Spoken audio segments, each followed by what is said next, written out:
Hello once again, thank you for watching Auntie Day YouTube channel. Today I'll be sharing with you on the 90 days reporting, which you most probably will be required to do, and two re-entry permit. You may or may not, depending on whether did you leave Thailand to another country, and extension of visa. Uh, you may require if you wish to continue to live in Thailand. And lastly, sharing with you my experience in renewing my Singapore passport in Thailand. This 90-day reporting is required. If you come to Thailand and stay here for 90 days, you need to make a reporting if you did not leave the country to go back Singapore or to go to another country for holiday. Now the date is from the date that you arrive in Thailand that is chopped inside your passport. In order for you to be able to make the 90 days reporting, the house that you rented, the owner must report that he rented the house to a foreigner to the immigration office within 48 hours. Now, if he did not make the reporting, there will be no record of you capturing inside their system. So owner has to submit a TM30, and after he has made the submission, he will tear the lower part of the form, and you have to staple it inside your passport, because when you make your reporting, that slip is required. That is notification slip from TM30 number 2. And when you make a reporting, of course you need your passport, and you need to fill in form 47. After the first time after you have finished, they will give you a slip. That's number 3, notification slip for next reporting date. It will show you when you're supposed to report. Of course, if before that date you actually go back to Singapore, or you went to some other country for traveling, then the date would be the date that chopped inside your passport that you enter Thailand. Next, you are talking about re-entry permit. Re-entry permit is when you came here with a retirement visa and you need to go back to Singapore, or you traveling out of Thailand, you need to apply for re-entry permit. That is before you leave Thailand, you need to apply for this permit. You can either apply for a single entry re-entry or a multiple re-entry. You can apply for this re-entry permit at the immigration office or at the airport. You have to do so before you leave Thailand. What you need to do is, of course, your passport, the TM8 form, photocopy of your passport, and photocopy of your visa, and your date of arrival in Thailand. You can either apply for multiple or single entry. Now, if you wish to continue to live in Thailand using your retirement visa, before the expiry date, you are required to apply for an extension. Of course, you will need your passport, photocopy of your passport, your visa, your date of arrival in Thailand, 3 passport size photo, fill in the TM7 form, buy your insurance, and from the bank, you will need to update your bank book to the current, and 1 whole year bank statement, especially so more importantly to make sure that for the last 3 months, for example, mine expire in October, I make sure that in June, July, August, September, I will have 800,000 baht in my saving account, not a single baht less.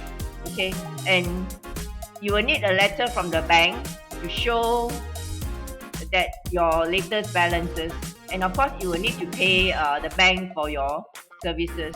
I paid K-Bank for 200 baht for these services, and you will need to go to the immigration office at the airport, near the airport, pay 1,009 baht, and also you need to make an appointment before you go down. And if you think that it's a bit troublesome, you actually, when you have all these documents, all you need to do is to engage an agent to help you to do the submissions.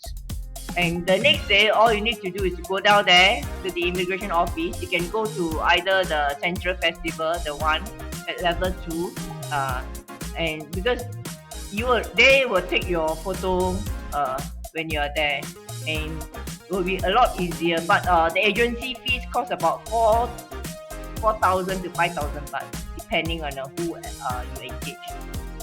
9 months before my passport expiry date, ICA has send a notification email to inform me to get a new passport before the expiry date.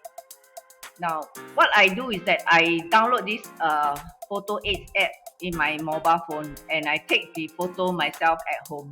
The app is good that you clean up the background, it will verify that your photo is acceptable for submission. And I go to ICA online to do my submissions. Now, if everything is okay, they will send you an email notification to ask you to go and collect your passport. Now, because I have a medical requirement for my cat and I can't leave them alone for too long, my selection is to collect my passport at Thai Embassy, Bangkok. Now, in Chiang Mai, there's no Thai embassy, so I need to fly to Bangkok to collect my passport from them. It's actually quite cheap. The air tickets from Chiang Mai to Bangkok is 600 plus, and there are many flights to go there and come back. And I actually managed to do it in 6 to 7 hours, which I think is quite fast and easy. Of course, if you may want to go back to Singapore, to collect the passport, or you can get authorize someone to collect the passport on your behalf and send it to you. It depends on how you do it yourself. But most importantly, make sure that you get a letter from the embassy.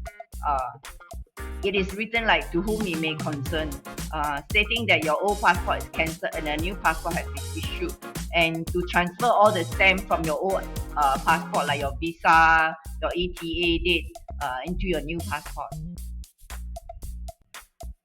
After you've gotten your new passport and letter from the embassy, you will need to go to the immigration office, fill up the form, photocopy of your old passport, your visa, your ETA date. Now, if you have extended visa, of course, you need to print that out as well, and photocopy of your new passport. Now, it is important that you make photocopy of your passport, the ETA, your visa, which you need quite frequently, and you need to sign on it when you make submissions to the authority. The fee is FOC. Either you do it yourself or you can actually engage an agent to do it for you. Now, if you engage an agent to do it for you, it will cost you around 3,000 baht. Now, I hope whatever information I have put it in my video will be useful for you if you are thinking of relocating to Chiang Mai. For my next video or subsequent video, all my other subsequent video, I'll be talking about living in Chiang Mai 101, sharing with you my experience living in Chiang Mai and my daily life. Thank you so much. Bye-bye.